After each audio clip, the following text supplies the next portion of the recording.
Sup folks, this week is a big one. This week, actually, if you tuned into last week's episode, you'll know that we were gearing up for our special film. That's right, we're off to see Thor Ragnarok. Yeah, Marvel time. Marvel time. We've been enjoying a lot of the Marvel films. We do love the Marvel. I've got to say, the Thor films are probably, I mean, they're still good, but they're probably my least favourite ones. Really? What, completely? Yeah, because I mean, like, Thor 2 was a bit crap. I can't actually even remember half of what happened in Thor 2. It was really unmemorable. They managed to waste Christopher Eccleston. It wasn't very good. He's no Iron Man. He's no Iron Man. You know, the question I get asked most often is, Tony, how do you go to the bathroom in the suit? Just like that. So I do have a thing for the Iron Man. Yeah. So, but this has been looking really great. Hopefully, it's a really awesome winter blockbuster. Let's go see it. Asgard is dead. And it'll be reborn in my image. I thought you'd be glad to see me. I need to stop her here and now. To prevent Ragnarok, the end of everything.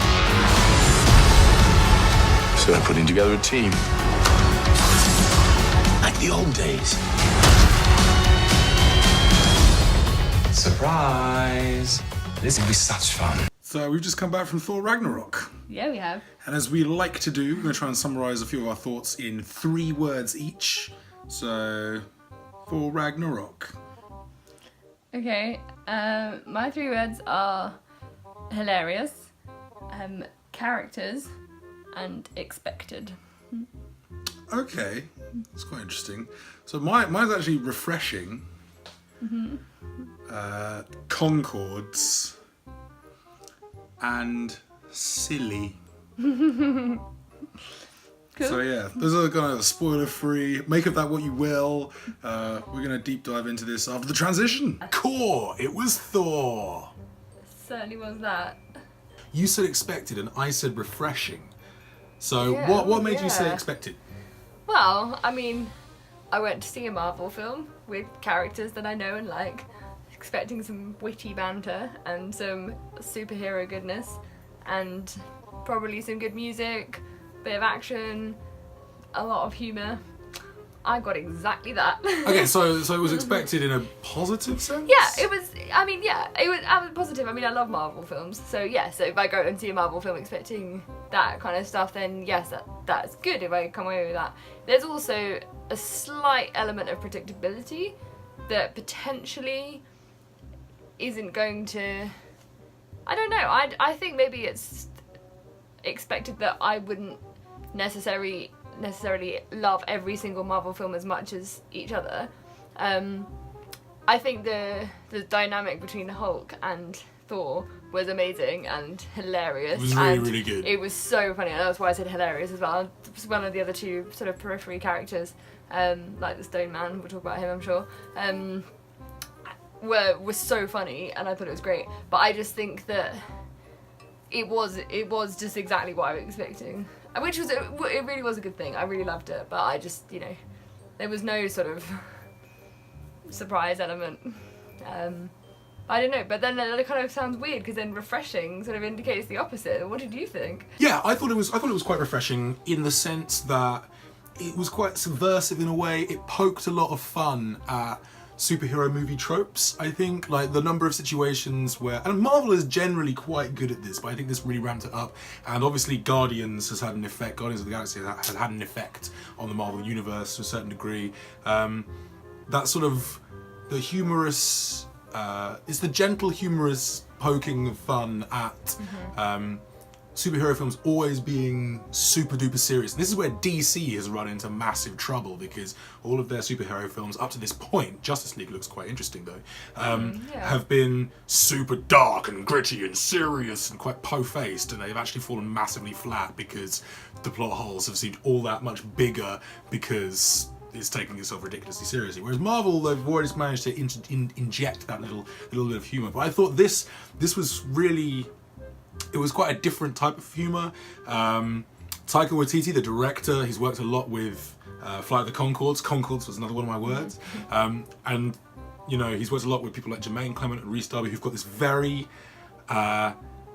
dry kind of like monotone kind of style of delivery, which is what OTT characters Korg kind of has, those little humorous asides, humorous nods. Brilliant. Like, it's slightly improvised comedy. Like, had the audience laughing out loud. Yeah. Like, everyone was just in stitches. and so I thought that was quite refreshing. Yeah, okay. Because this is the thing, like, Marvel films have always been quite funny and humorous. They've managed to find gentle comedy in amongst all the action, and they somehow managed to balance it really, really, really well. The Guardians did it like really, really better than most. And I think Thor Ragnarok was kind of up there with Guardians. I'd put it right up there with Guardians. You know, see, I kind of preferred Guardians. I don't know, that's controversial. I just think that Guardians, the whole, I mentioned the music earlier, but I don't know. I spent a bit of time watching Thor, wishing that I was watching Guardians for the music. Like, I really missed that the whole opening title sequence in Guardians 2, the Mr. Blue Sky thing, is just the best. Like, the best scene ever. I just absolutely love it. And I think I don't know. I thought the music and that kind of element. I don't know. I thought that could have been stronger in Thor. Well, I think so. There are a couple of kind of licensed tracks, I guess, like regular, like, popular music tracks in this, but it doesn't quite work as well, because the thing about Guardian is that it obviously sets that up. Like, it's super important. The mixtape is super important to him. The music is super important to him and his identity as this kind of orphan kid wandering the universe. Like, so the music is a fundamental part of Guardians. It works so well. Here, actually, I thought this was possibly the weakest aspect of Thor Ragnarok. And it was the fact that, like, so I thought the kind of New Zealand comedy worked really well. Yeah. And it was really nice to have this vibrancy in terms of accents. Yeah. I thought that was really nice. Although Carl Urban trying to be Cockney, I'm not quite sure what that was all about.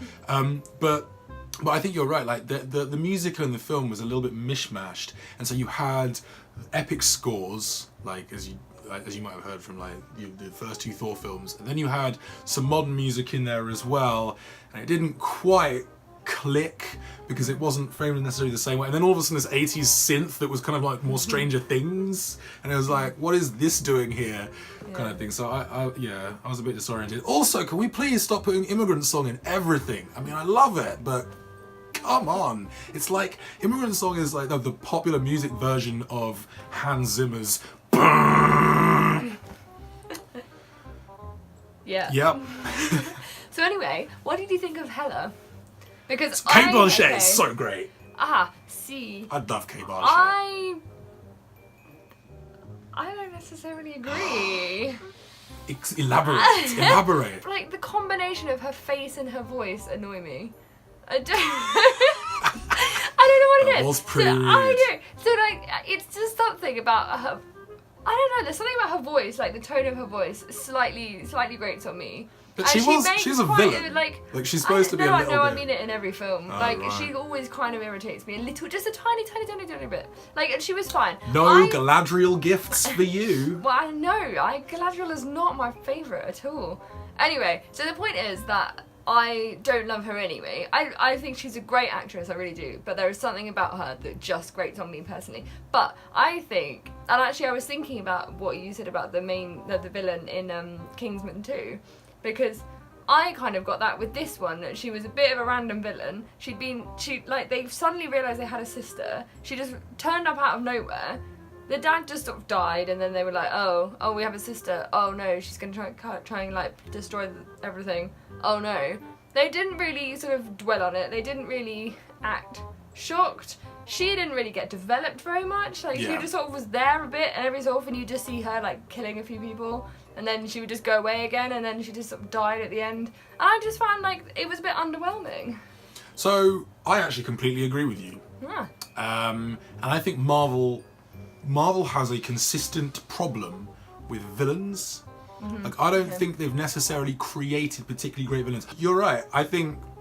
See, I quite like Kate Blanchett, and I think, you know, she does well with what she's been given, I guess.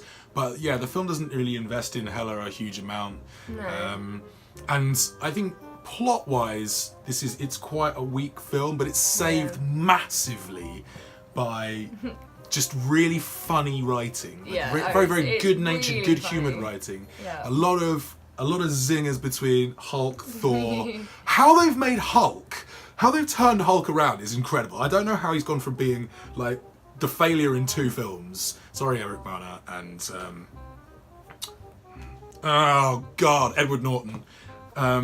But yeah, Mark Ruffalo's Hulk is great. But they've made him one of the best, like possibly the best Avenger. Yeah, he's the strongest Avenger. The strongest Avenger. Yeah, no, that was brilliant. It was so good, and like.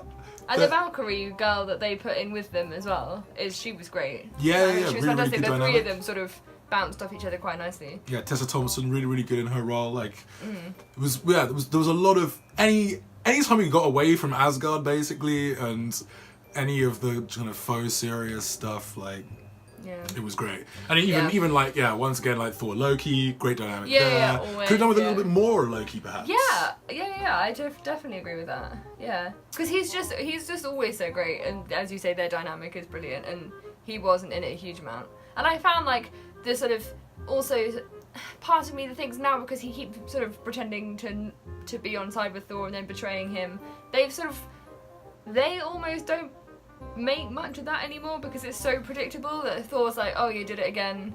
Oh no. And then I did it again. not quite like that, but do you know what I mean? Like, it's just Yeah. it's so unsurprising to everyone involved that they're not even really bothered anymore, and it's like, well, either stop doing it or still be bothered by it, or because it's just a bit, I don't know, it's a bit like, oh yeah, here we go again.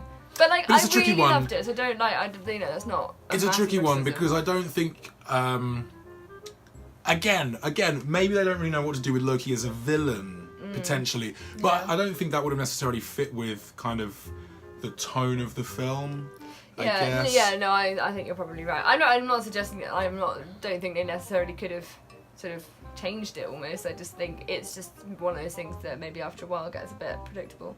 Yeah. But I'm not saying that I'm starting to like tire of Thor or Marvel or anything. Like, I still think it's excellent entertainment value, and I will always see them. But yeah, it's interesting to think about it a bit more closely. I like analysing it like that. Yeah, no, absolutely. But excellent value for. It's just a really entertaining, like this perhaps more so than any other film is, in a way, it's quite throwaway in a sense. It doesn't really deal with any serious topics. It doesn't really deal with anything particularly larger or really reflect on our world in any way, like something like, say, Winter Soldier did, which was, again, is probably in my top 3, if not top 2, possibly on some days top 1, because it's such a good film, and it parallels all the sort of clandestine weird shit going on in our world as well, and it's just a really well done film. But it's a completely different style of film. Like, this was just pure popcorn entertainment. Yeah. At its kind of finest. Like, it was, in my opinion, like, I agree with you. I don't think it doesn't quite reach the same cohesive brilliance as Guardians. Yeah. But as a slice of just prefer sheer the- yeah. fun, Yeah. Yeah. I laughed harder in this than I did in Guardians. But I don't think Yeah. necessarily that this is a better film than No, Guardians. I agree with both of those statements actually, and but I do prefer sort of some of the Avengers films. I prefer some of the other characters. Like, I really like Thor, but I really missed Iron Man. Iron Man is just my favourite. Like, I can't. There's no denying that. And I don't know. I just think for me, possibly I just prefer some of the others. But I really, I liked it. It was good. And we didn't even do the thumbs. Well, Now is the time. 3, 2, 1. Woo! Double thumbs up. Really fun film. Yeah. But the thing about Thor is he's quite larger than life. He's always been quite exaggerated. Even the performance is quite exaggerated. And this kind of fits that more so than either of the other solo films that he's been in. And Hulk's quite larger than life as well, literally. Literally. And I wanted to say about Thor when he gets his haircut was his brilliant. Like, he was so sort of like, there was just every detail. He was just so sort of convincing over that, and like, he was so upset. It was just such a part of him, and I just thought he did that so well. And you really felt for him. Like, but he looked quite good with short hair. just But, arms the size of my his head. Chris arms. Hemsworth is just insane. Seriously. Oh. He's just insane. I was trying to That work man, out whose yeah. arms were bigger, his or Luke Cage's. But both of them can Bicep off. pick me up any day. Sorry. Well, they'll literally be able to pick you up. Well, yeah, They and literally I will. think I would probably enjoy that. Anyway, On that note, note, Thor Ragnarok, yeah, 2 thumbs from us. Let us know what you folks thought. Hit us up in the comments. And remember to, give us some thumbs if you enjoyed this video. Hit subscribe if you haven't already. And turn on notifications so you never miss a thing. We'll be back next Sunday with more spoiler alert. There'll be lots of other videos in the interim. Clickables on screen coming soon. Till next time. see you next week.